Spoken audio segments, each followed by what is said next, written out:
What does it mean to pay what it costs? This is an interesting one. Pay what it costs.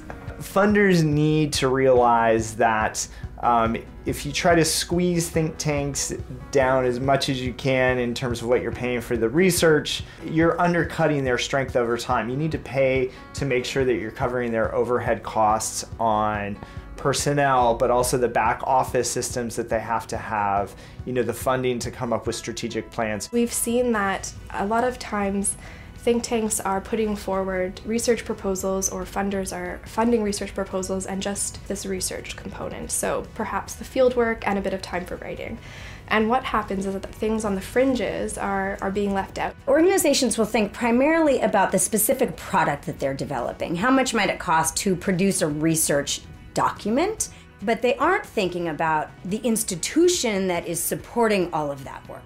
The full cost is also the benefits that the scholar receives. It's also the HR team that never shows up in any research budget, but you wouldn't have that scholar without your HR team. It's all of the pieces that keep a strong institution supporting the scholars and the research that you're developing. So the full cost of a research project goes far beyond the cost of developing the product. For me, pay what it costs means that funders are willing to actually cover the true costs of what it takes to implement research project. And this is a key challenge with the value for money discourse that is dominating the official development assistance, is that most funders are not willing to cover costs of things that really enable an organization, or a project for that matter, to really get the most out of that investment.